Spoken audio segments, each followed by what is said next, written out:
Hadis ini diriwayatkan dari Abi Sabit.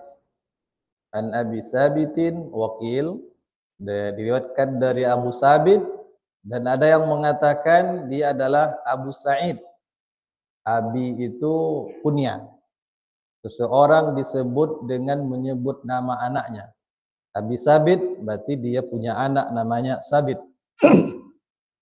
Wakil ada yang mengatakan namanya Abu Sa'id. Kalau Abu Sa'id berarti dia punya anak namanya Sa'id, Abu Ayah. Wakil ada lagi yang mengatakan Abul Walid Sahl bin Hunayf. Ada juga yang mengatakan kunyahnya adalah Abul Walid Sahl bin Hunayf. Wa huwa badariyun.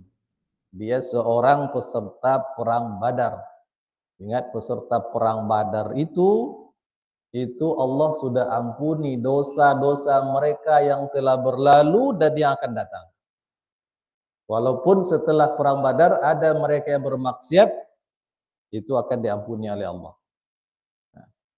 Radhiyallahu, semoga Allah meridainya, annan nabiyya sallallahu alaihi wasallam qala, bahwasanya Nabi sallallahu alaihi wasallam bersabda, man sa'ala Allah ta'ala syahada, siapa yang meminta kepada Allah asyhada, kesyahidan, bisidqin, dengan sidik, jujur, benar-benar dari hatinya mohon kepada Allah, minta kepada Allah, benar dari hatinya, meminta kesahidan, mati syahid. Nanti kita jelaskan apa pandangan para ulama tentang makna syahid itu.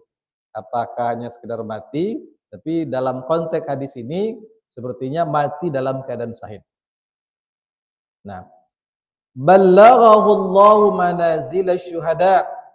Ballaghahu, Allah akan sampaikan dia pada posisi asyuhada, orang-orang yang syahid di jalan Allah.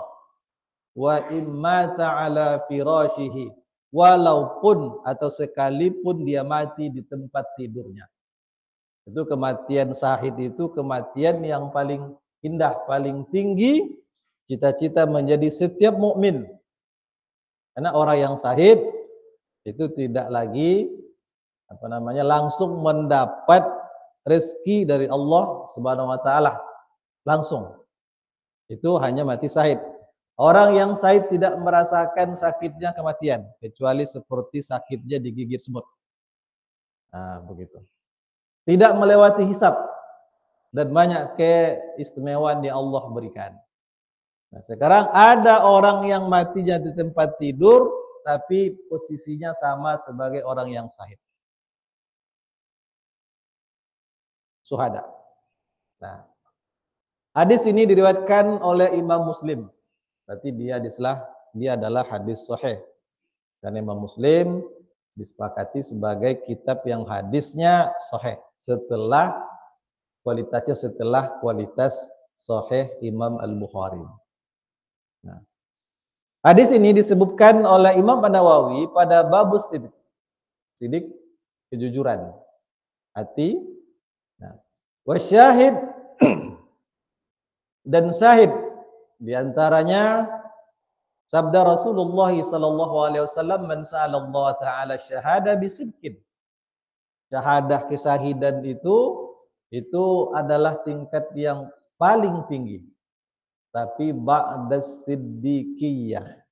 Tapi ada posisi yang lebih tinggi lagi, itu posisi orang-orang yang sidik. Tapi orang yang syahid itu sudah dianggap sidik. Jadi ada posisi yang paling tinggi dari syahid, yaitu posisi orang yang sidik, selalu benar. Apa dalilnya? Firman Allah Subhanahu wa taala, "Wa may yuti'illaha war rasul." Siapa yang mentaati Allah dan Rasul, faulaika ma'al ladzina an'ama Allahu 'alaihim. Maka mereka itulah yang Allah beri nikmat atas mereka, minan nabiyyin, dari para nabi. Berarti posisi yang paling tinggi di akhirat kelak para nabi. Nah, itu sudah pasti karena mereka lah pembawa risalah.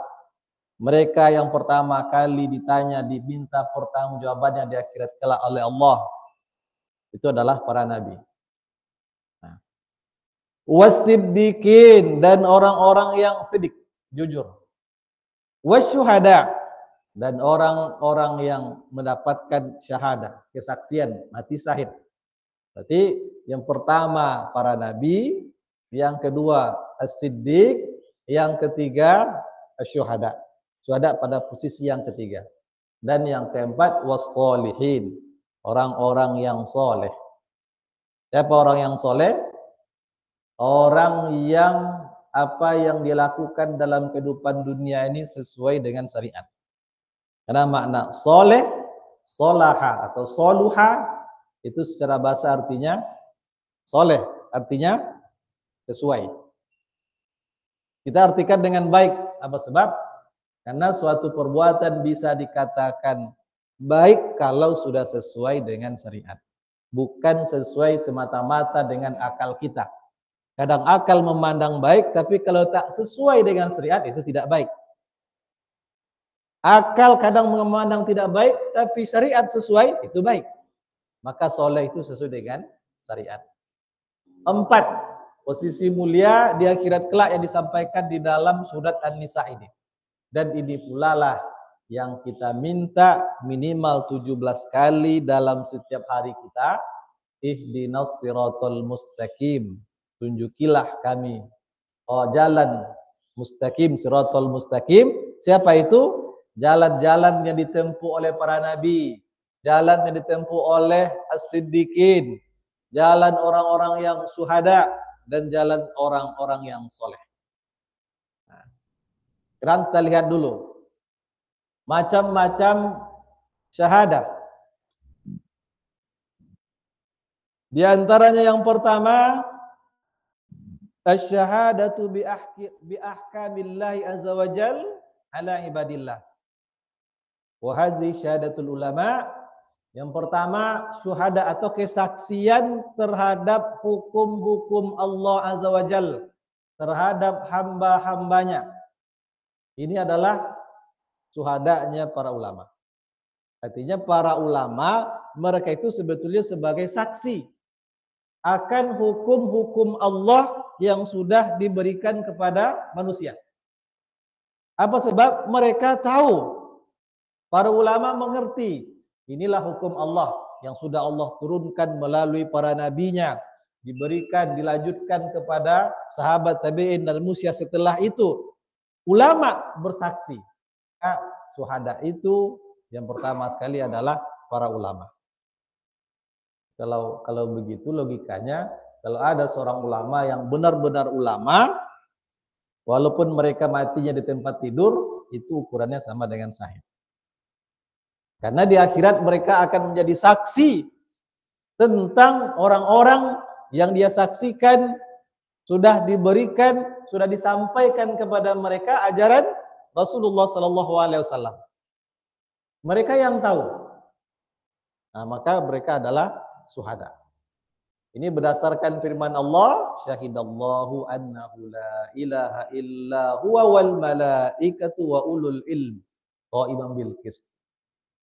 Allah bersaksi tiada Tuhan yang hak selain Dia, dan juga para malaikat, dan juga ulul ilmi, orang yang diberi ilmu nanti akan bersaksi sebagai saksi.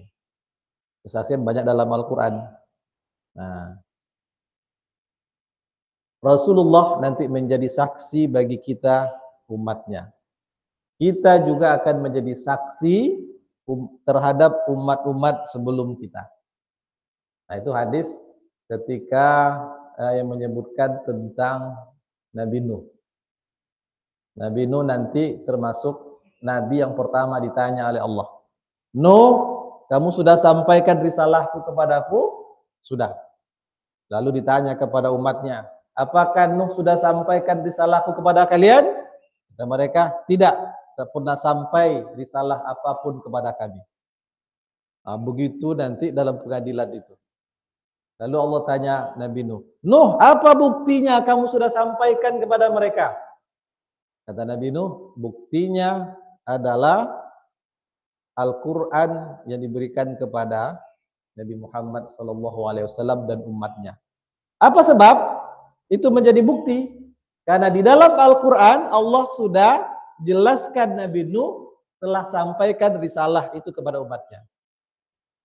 Nah, dalam surat Nuh kan ada Inna arsalna Nuhan. Kan begitu? Kami sudah mengutus Nuh. Itu sebagai bukti, Al-Quran sebagai bukti, kita sebagai saksi besok yang mengetahui tentang Al-Quran. Dalam Al-Quran ada ayat yang menjelaskan Nabi Nuh menyampaikan risalah kepada kaumnya, maka para ulama akan menjadi saksi. Nah, begitu. Itu yang pertama. Kemudian wazaba katsirun minal ulama fi tafsiri qauli syuhada wa syuhada ila annahum al ulama. Nah, ini penjelasan lanjutan. Kebanyakan atau banyak dari para ulama berpendapat bahwa makna dari kata syuhada adalah al ulama. Dan tidak disangsikan lagi bahwa al ulama, para ulama itu adalah syuhada. Mereka bersaksi bahwasanya Allah Ta'ala telah mengutus Rasulnya Muhammad Sallallahu Alaihi Wasallam dengan membawa hidayah wa dinil haq, huda wa dinil haq. Para ulama bersaksi bahwa Nabi Muhammad telah membawa petunjuk dan agama yang benar. Para ulama nanti juga bersaksi bahwa umat ini telah sampai kepada mereka syariatullah, syariat agama Allah. Ulama bersaksi. Mereka juga akan bersaksi tentang hukum-hukum Allah. Haza halal, ini halal. Haza haram, ini haram. Itu ulama yang tahu. Ini perkara yang Allah halalkan. Ini perkara yang Allah haramkan. Ini wajib. Ini mustahab, sunat. Ini makruh. Itu diketahui oleh para ulama. Mereka akan bersaksi. Dan tak ada yang mengetahui perkara-perkara ini kecuali ulama. Nah. Baik, yang berikutnya makna daripada syuhada juga disebutkan dalam beberapa hadis, asyuhada may yusabu bit-ta'ni wal batni wal haraki wal gharaq. Mana di antara syuhada kesahidan itu adalah orang yang ditimpa kematian dengan cara ta'nun. Ta'nun ditikam, dibunuh dengan benda tajam. Ada orang yang beriman, beriman kepada Allah dengan iman yang benar, dia dibunuh. Itu orang yang syahid. Tapi syahidnya tak sama dengan levelnya syahid yang di atas itu. Tak sama dengan syahid orang yang sedang berperang di medan perang untuk menegakkan kalimatullah, tak sama. Tapi mereka juga syahid. Orang yang mati terbunuh, ditikam, bita'ni. Wal batni. Batni artinya perut. Artinya orang yang mati yang sebab kematiannya itu karena penyakit perut. Nah, dulu ada penyakit ta'un, ada kuwais ghanam, itu penyakit mungkin seperti flu kambing. Sehingga kambing itu mendadak secara massal mati. Kalau manusia dulu ada seperti corona, COVID. Nah, atau ta'un yang terjadi pada masa Umar bin Khattab. Itu jauh lebih dahsyat, lebih kuat mematikan dibandingkan dengan COVID kemarin. Pada masa Umar itu tersebar yang penyakit ta'un, meninggallah 70.000 orang. Itu kalau sudah terkena, tidak menghitung hari-hari, dalam perhitungan menit jam meninggal. Itu dulu ta'un. Kalau COVID kemarin yang komorbid ya. Nah, tapi kalau orang yang tidak ada penyakit bawaan, penyakit lain, banyak ya bisa bertahan. Kalau ta'un dulu tidak. Orang yang mati karena penyakit di perut itu adalah syahid. Wal haraq, orang yang mati terbakar itu juga syahid. Tapi saatnya orang yang beriman. Kalau ada orang non muslim yang mati dalam keadaan terbakar juga tak masuk. Ini khusus untuk orang-orang beriman. Wal gharaq, orang yang mati tenggelam. Itu jenis-jenis syahid. Tapi orang-orang yang beriman. Itu makna yang kedua. Makna yang ketiga daripada syahid, allazina qutilu fi sabilillah. Ini jelas. Orang yang mati terbunuh di jalan Allah, berperang di jalan Allah. Nah, dulu pernah kita sampaikan ada amal yang lebih baik daripada berperang di jalan Allah. Masih ingat hadisnya? Ada amal yang lebih baik daripada jihad. Nah, bahkan lebih baik daripada mengimpakkan emas dan perak. Apa kata Rasulullah? Ala unabbiukum bi khairi a'malikum wa azkalakum inda malikikum wa khairul lakum min i'ta'iz zahabi wal waraq wa khairul lakum min an talqaw aduwakum fatadribu a'naqahum wa yadribu a'naqakum. Qalu wa ma huwa ya Rasulullah? Qal zikrullahi azza wa jalla. Apa amal terbaik? Berzikir. Itu hadisnya. Apa kata Rasulullah? Mau ndak aku tunjukkan kepada kalian suatu amal yang terbaik bagi kalian, bahkan lebih suci di sisi Tuhan kalian. Amal itu. Barangkali apa sebabnya lebih suci? Karena amal yang satu ini mungkin jarang ada riya di situ. Kalau orang zikir kan tak perlu lihat orang lain. Jadi tak ada riya. Lebih suci. Lebih baik daripada kalian mensedekahkan emas dan perak. Lebih baik bagi kalian daripada kalian sedang berhadapan langsung dengan musuh. Saat itu kalian bisa memenggal leher mereka dan mereka pun juga bisa memenggal leher kalian. Bayangkan, itu lebih baik daripada semua itu. Qalu wa ma huwa ya Rasulullah? Apa amal itu ya Rasulullah? Qal zikrullahi azza wa jalla. Amal itu adalah berzikir mengingat Allah Ta'ala. Lebih baik daripada jihad tadi. Maka berbanyak zikir. Ada seorang ulama yang mengatakan begini. Kalau seandainya kalian tahu betapa besarnya keutamaan berzikir itu, pasti kalian ingin berusaha berzikir sepanjang hayat. Tak akan pernah melupakan. Apalagi, ada lagi ulama mengatakan, pertanggungjawaban terberat di akhirat kelak itu adalah mempertanggungjawabkan waktu hidup. Waktu hidup. Sebagian salaf mengatakan, yu'radu banu Adam kullu sa'atin tamurru nami. Nanti akan dihadapkan kepada setiap anak Adam kullu sa'atin, setiap saat-saat yang dilalui dalam kehidupan dunia ini. Nah, lalu saat-saat yang mereka lam yazkurullaha, saat-saat yang mereka tidak berzikir menyebut nama Allah, tataqatta'u anfusahum hasaratin, akan tercabik-cabik, terpotong-potong jiwa mereka karena merasa rugi. Merasa rugi, kenapa waktu ini tak zikir, ini tak zikir. Banyak waktu yang dilalaikan tidak berisi zikir. Jadi pertanyaannya masalah waktu itu berat. Maka berusaha mengisi setiap waktu-waktu kita ada zikir. Sedang duduk di masjid itu wajar zikir. Sedang rapat, usahakan mesti ada zikir. Sedang ngopi di kedai kopi, zikir. Karena apa kata Rasul? Majalasa qaumun majlisan lam yazkurullaha ta'ala fihi. Tidaklah duduk suatu kaum dalam suatu majlis apapun. Karena namanya majlis, orang yang duduk di satu tempat. Nah, lam yazkurullah ta'ala fihi. Di majlis tempat mereka duduk itu mereka tidak berzikir menyebut nama Allah. Walam yusallu ala nabiyihim fihi. Mereka juga tidak bersolawat atas nabi mereka di tempat itu. Illa kana alaihim tiratun. Kecuali mereka pasti akan ditimpa oleh tirah. Tiratun itu penyesalan yang hebat di akhirat kelak.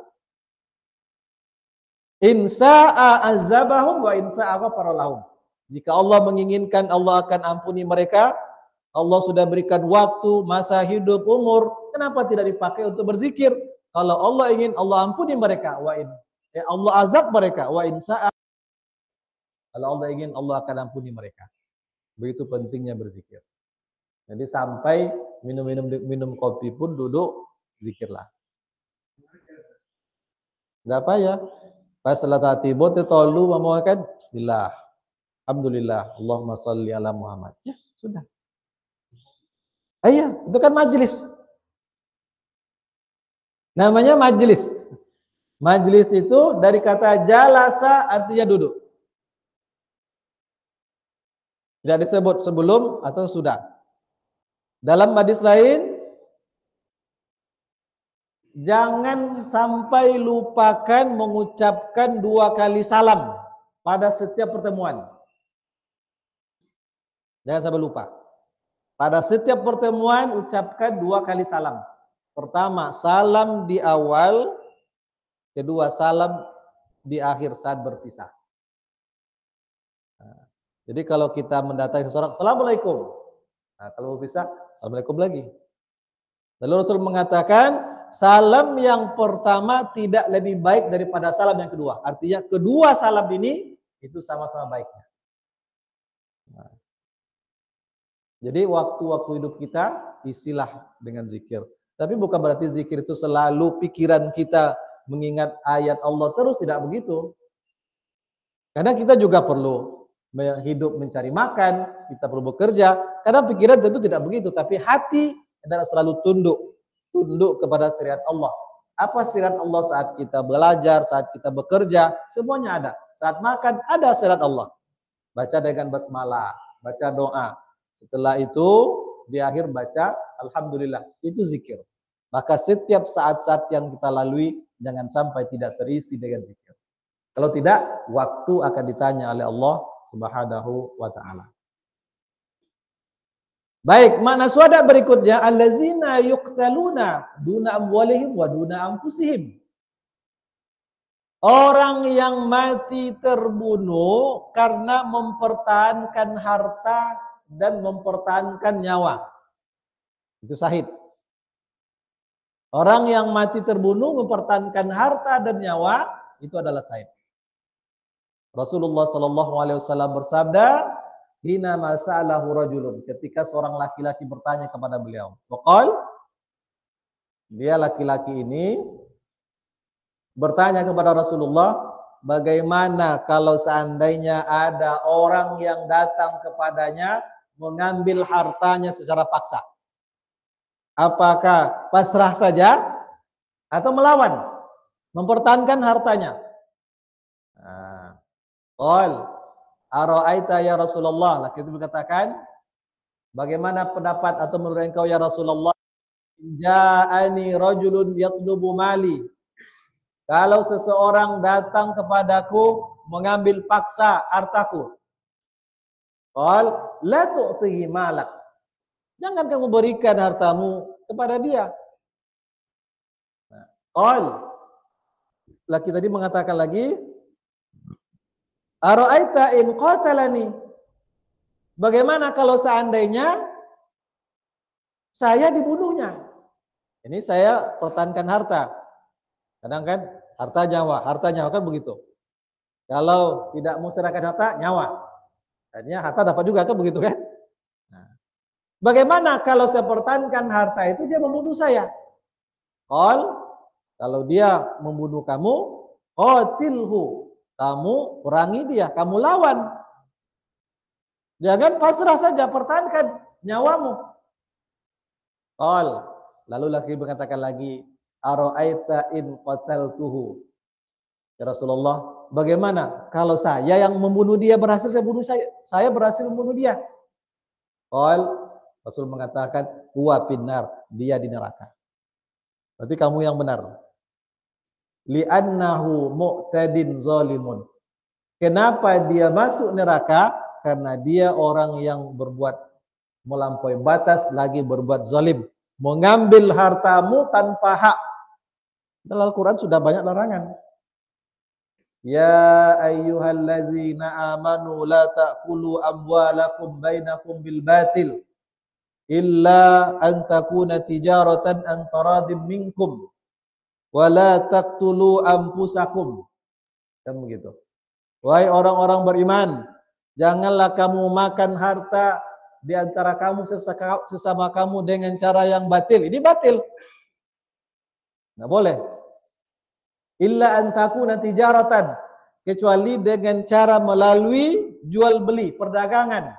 Antara minkum, yang kamu lakukan dengan cara suka sama suka, redha. Wala taqtulu anfusakum, jangan kalian membunuh diri-diri kalian. Nah, sekarang dia membunuh, dia pula yang mati, maka dia binar. Qal, lalu laki-laki ini berkata lagi, ara'aita in qatalani, bagaimana kalau dia yang membunuh saya yang mati? Qal, lalu Rasul mengatakan, fa anta syahidun, maka kamu syahid, mati syahid. Nah, qal ara'aita in, ini diulang lagi ya. Ara'aita in qataltuhu, bagaimana kalau saya yang membunuh dia? Qal huwa finnar, dia di neraka. Nah, itu hadisnya. Dalam hadis yang lain, man qutila duna damihi fa huwa syahid, wa man qutila duna ahlihi fa huwa syahid, wa man qutila duna malihi fa huwa syahid. Siapa yang mati terbunuh karena mempertahankan darahnya, dia syahid. Siapa yang mati terbunuh karena mempertahankan keluarganya, istrinya, dia syahid. Siapa yang mati terbunuh karena mempertahankan hartanya, maka dia syahid. Nah, itu syahid. Makna syahid berikutnya, man qutila zulman kayya'tadiya alaihi insanun fayaqtulahu ghilatan zulman fahaza aidan syahid. Orang yang mati terbunuh karena dizolimi, disiksa, nah, dia mati di situ, itu adalah syahid, dan itulah ahli surga. Dalam hadis yang tidak salah juga pernah kita sampaikan, ahlun nar itu, ahlul jannah itu, ahli surga itu adalah kullu dha'ifin mutadha'ifin. Setiap orang yang lemah dilemah-lemahkan lagi. Setiap orang yang lemah disiksa, dianiaya sampai dia mati, itu ahli surga. Tapi syaratnya mukmin. Karena syarat surga itu mesti mukmin. Nah, namun a'la syuhada, kesahidan yang paling tinggi dari semua kesahidan yang ada itu, humul ladzina yuqtaluna fi sabilillah, mereka yang mati terbunuh di jalan Allah. Itu yang paling tinggi. Mati berperang di jalan Allah. Nah, barangkali juga termasuk orang yang mati dalam rangka menuntut ilmu. Karena ilmu, menuntut ilmu itu sama kedudukan jihad fisabilillah. Dalam sebuah hadis, man kharaja fi talabil ilmi fa huwa fi sabilillah hatta yarji. Siapa yang keluar dari rumahnya dalam rangka menuntut ilmu, maka dia fi sabilillah sampai dia kembali ke rumahnya.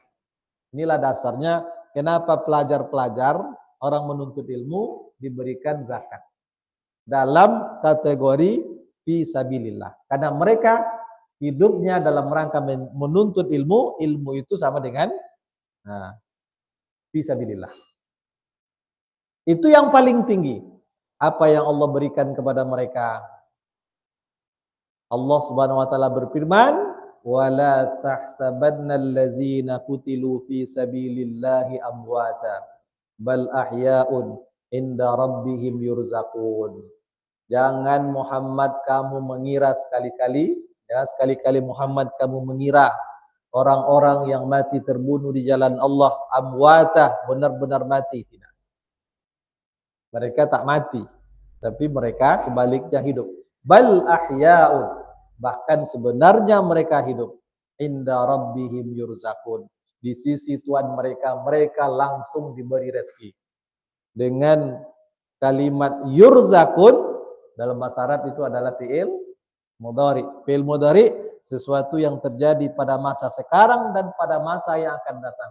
Artinya orang yang mati terbunuh fisabilillah itu langsung sampai masa berikutnya diberi rezeki oleh Allah sampai nanti terjadinya kiamat. Nah, ini banyak hadis-hadis pendukungnya. Ketika Rasulullah menceritakan kepada Abu Hurairah bahwa orang-orang yang hidup saat terjadinya kiamat besar nanti itu adalah orang-orang yang durhaka, orang yang kufur kepada Allah. Mereka menyaksikan kehancuran alam itu juga azab. Menyaksikan saja mengerikan itu juga azab. Nah, lalu Rasul mengatakan ada orang-orang yang mereka itu hidup, tapi tidak terganggu oleh dahsyatnya kejadian dari kiamat. Kiamat terjadi, alam ini hancur, tapi mereka merasa tak terganggu. Lalu Abu Hurairah mengatakan, siapa mereka ya Rasulullah? Istimewa sekali. Alam sudah hancur, prosesnya begitu luar biasa, menakutkan. Mereka tak terganggu, santai saja. Siapa mereka? Mereka lah syuhada.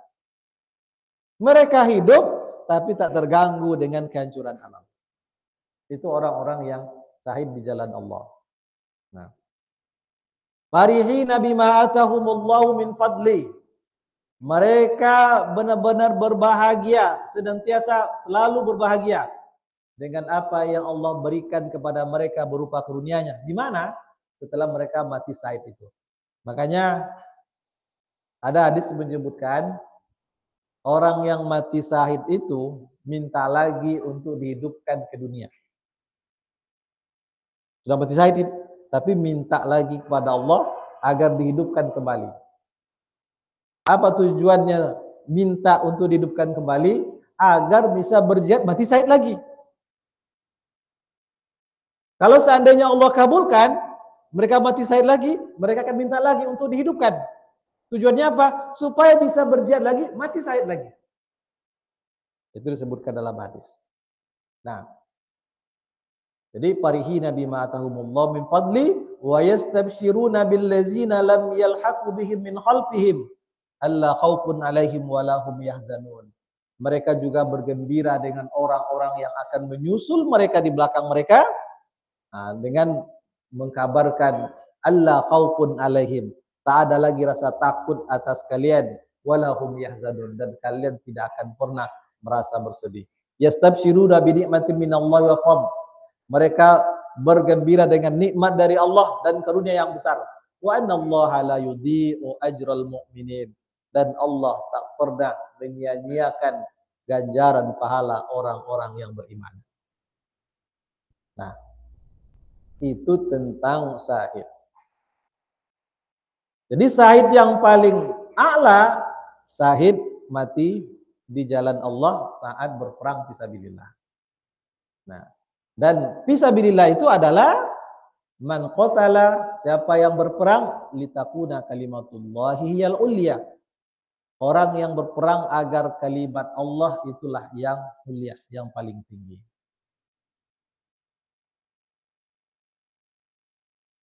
Maka siapa yang mati dalam keadaan ini, itulah syahid yang paling tinggi.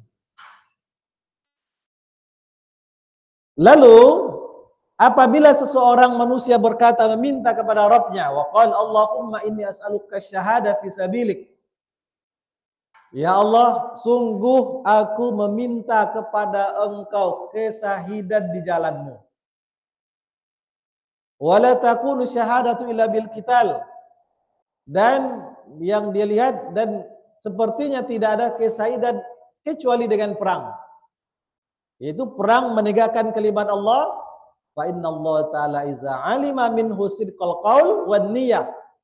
Kalau sesungguhnya Allah apabila mengetahui dari orang ini kejujuran perkataan dan niatnya, dia memang mengatakan, dia minta kepada Allah diberikan kesahidan, hatinya juga sejalan dengan itu, niatnya juga memang benar-benar minta syahid kepada Allah, anzalahu manazila syuhada. Allah akan tempatkan dia pada tempat orang-orang yang mati syahid, wa in mata ala firashihi, sekalipun dia mati di tempat tidurnya. sekalipun dia mati di tempat tidur. Kayaknya orang-orang yang ingin enaknya seperti apa? Seperti ini lagi. Ingin mati syahid tapi tempat tidur aja lah. Ya begitu kan? Nah, itu jadi juga lah daripada tidak sama sekali. Ada riwayat juga menyebutkan siapa yang seumur hidupnya tak pernah berniat untuk mati syahid di jalan Allah, maka dikhawatirkan matinya dalam keadaan jahiliyah. Nah, itu satu hadis.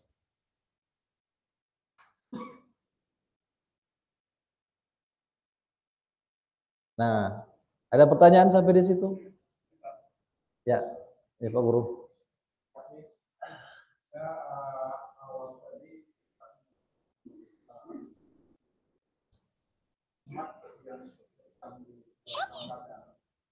Ya.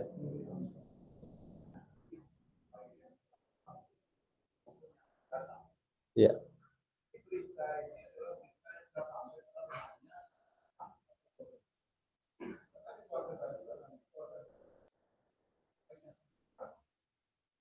Tahu bahwa dosanya akan diampuni setelah dia perang, setelah dia bisa berbuat maksiat,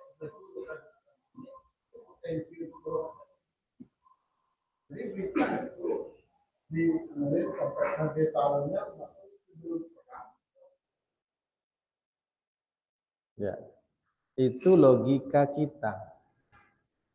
Logika kita, kalau sudah tahu Allah sudah ampuni dosanya yang berlalu dan akan datang, ini bebas tuh maksiat. Itu logika kita. Logika mereka tidak begitu. Semakin mereka tahu sudah diampuni, semakin bersyukur. Semakin bersyukur. Bukan berarti merasa bebas maksiat, tidak. Tapi mereka semakin bersyukur dan semakin menjaga diri. Tapi kalau logika kita sekarang kebanyakan, kan sudah diampuni. Mau buat apapun selain syirik, aman. Itu logika kita. Mereka tidak. Semakin diampuni, semakin bersyukur, semakin mendekatkan diri kepada Allah, semakin menjauhi maksiat. Itulah tarbiyah Rasulullah sangat luar biasa. Nah, apa sebab? Kadang begitu indah dan nikmatnya hidup dalam keadaan Islam. Bermaksiat itu sangat berat. Sangat berat, tidak suka, sangat tidak disenangi. Itu mereka. Kalau kita mungkin merasa senang karena hawa nafsu. Mereka tidak begitu. Hawa nafsu mereka tunduk semata-mata kepada keimanan. Nah, lalu apakah tidak ada mereka berdosa? Ada. Salah ada di antara sahabat perang Badar itu malah terlanjur berzina. Tapi karena mereka pas perang Badar, mereka tidak boleh direndahkan, mereka adalah sahabat Nabi dan dosa mereka diampuni. Ada mereka yang bermaksiat, tapi jumlahnya sangat-sangat sedikit, tapi ada. Jadi logika kita sama dengan logika mereka. Jangankan bermaksiat, melakukan sesuatu yang halal tapi dibenci oleh Allah, hampir sebagian mereka mengharamkan. Apa contoh? Tolak. Tolak itu inna abghadul halali innallahi at-tolak. Perkara yang sangat dibenci oleh Allah, perkara halal yang sangat dibenci oleh Allah adalah tolak. Ibnu Hajar Al-Asqalani dalam Syarah Fathul Barinya menjelaskan ada sebagian sahabat yang mengharamkan tolak. Sebagian sahabat. Apa sebab? Karena Allah sangat membencinya. Maka ada sebagian sahabat mengharamkan tolak. Tapi hukumnya memang tidak haram, tapi mubah.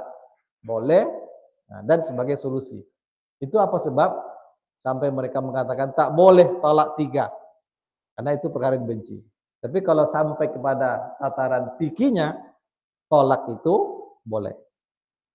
Nah, itu apa artinya? Jangankan melakukan perkara yang halal, yang haram, perkara yang mubah pun tapi dibenci Allah, itu mereka sangat takut. Apalagi sampai melakukan zina, sampai melakukan mabuk, walaupun ada sebagian sahabat yang mabuk dan itu bahkan sedang sholat. Dan itu setelah wafatnya Nabi. Pada masa Umar bin Khattab itu terjadi. Tapi jumlah yang bermaksiat sangat-sangat sedikit. Tak sebanding dengan zaman kita sekarang. Nah, itu kira-kira. Ya.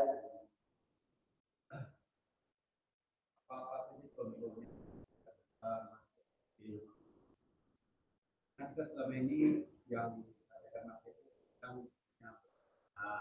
komunitas kan karena banyak juga kadang-kadang kita nggak enteng kan. Baik, apa saja maksiat-maksiat besar atau dosa-dosa besar, dosa menengah dan dosa kecil. Yang ada yang kita tahu dosa itu dua saja, besar, kecil. Apa kriteria sebuah dosa dikatakan dosa besar?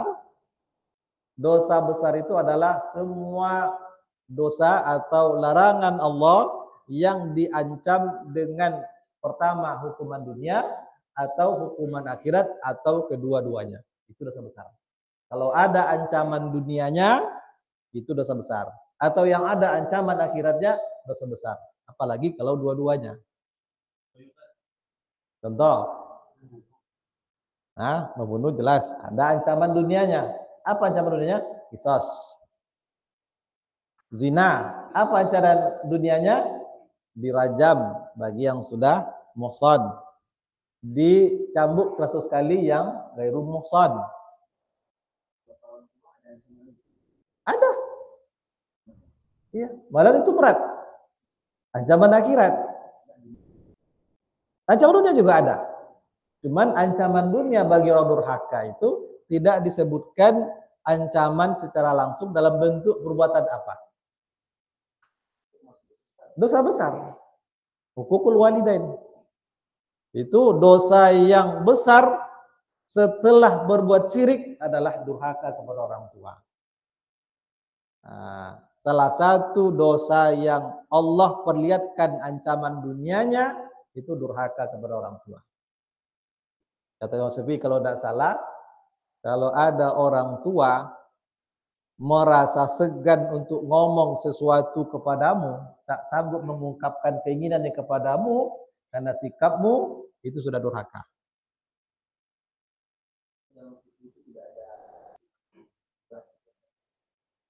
Kalau fikih harus jelas. Contoh, kalau dia membunuh orang tuanya, itu jelas.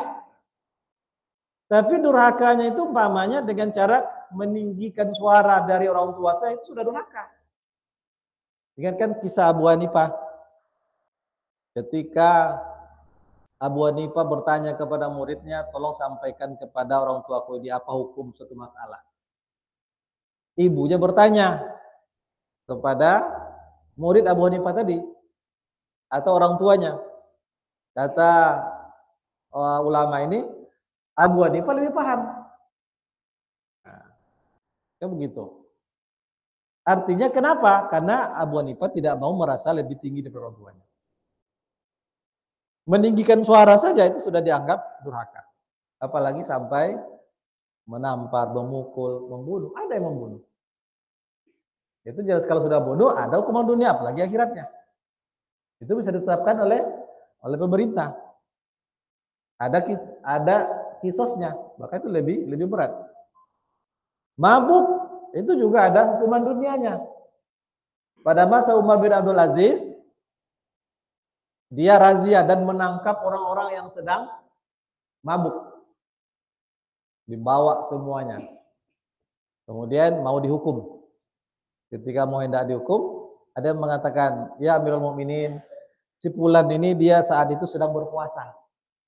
Jangan hukum dia, karena dia tak ikut minum, dia tak ikut mabuk. Dia saat itu sedang berpuasa. Cuman saya dia duduk bersama orang yang mabuk tadi. Nah, kata Umar bin Abdul Aziz, dahulukan hukuman untuk dia. Walaupun dia tak ikut minum, dahulukan hukuman untuk dia. Apa istihadnya? Karena dia paham dan sadar tapi mendukung perbuatan mabuk-mabukan itu. Dahulukan hukumannya.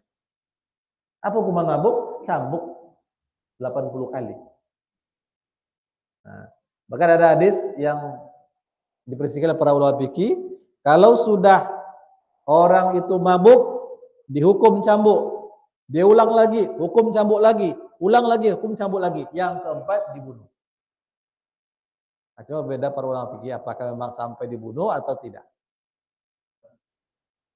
Sholat juga begitu. Meninggalkan sholat, menurut Abu Hanifah, bagi orang yang sudah balik dewasa meninggalkan sholat. Langkah pertama, dia harus diingatkan lagi. Langkah kedua, kalau dia tidak mau, ini atas putusan pengadilan. Sudah sekian lama dia tidak mau sholat setelah diingatkan, maka dipukul dengan pukulan yang melukai. Bukan pukulan main-main. Setelah dipukul, dia juga tidak mau melaksanakan sholat, pukul berikutnya di penjara. Sampai dia mau melaksanakan sholat. Menurut Imam Syafi'i, kalau dia tak mau sholat sudah dewasa, ingatkan. Kalau tak mau juga, pukul dengan pukulan yang melukai. Tidak mau juga, di penjara. Setelah pada masa tertentu di penjara, dia tidak mau sholat juga, hukuman terakhir, hukuman mati. Itu dalam Imam Syafi'i.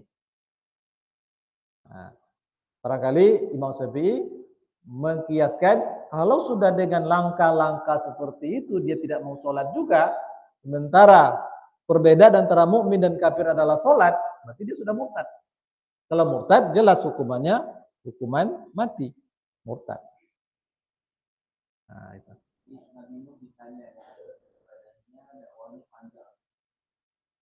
Bagaimana saat kadang di orang tua yang ada anak kita, orang kita yang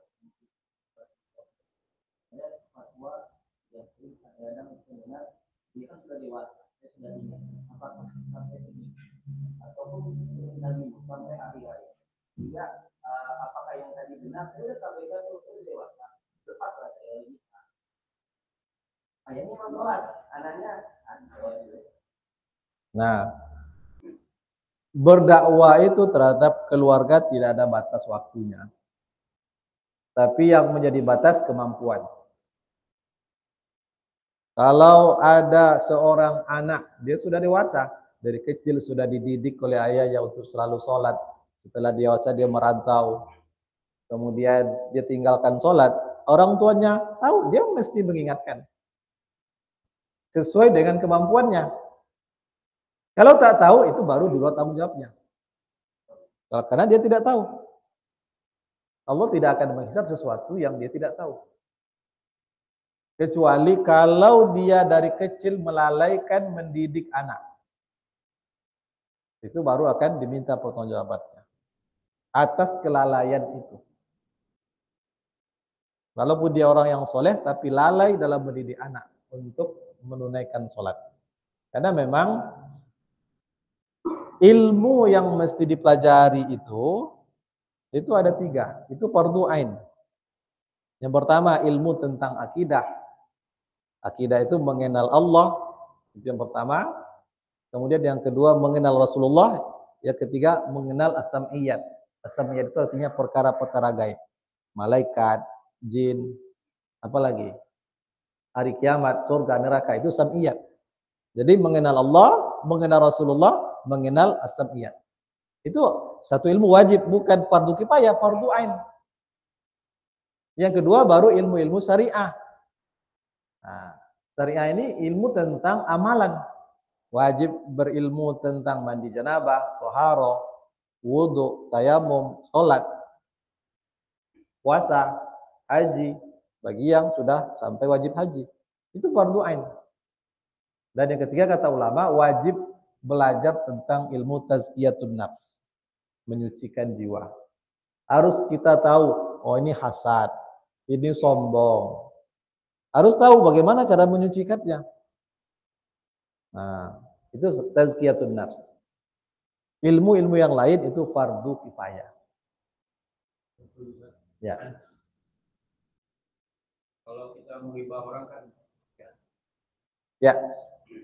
kalau kita memuji orang, kita ibarat dia,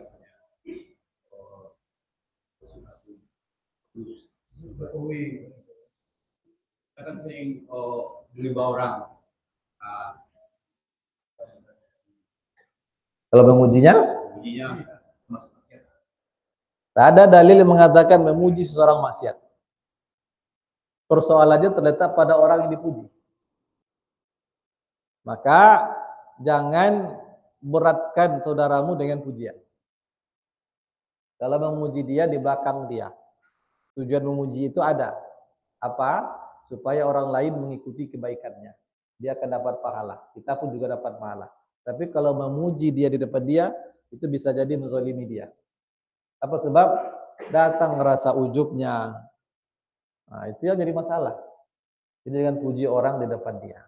Kalau ini ada istilah maaf ya kalau terlibat puji. Ya. Maaf ya kan.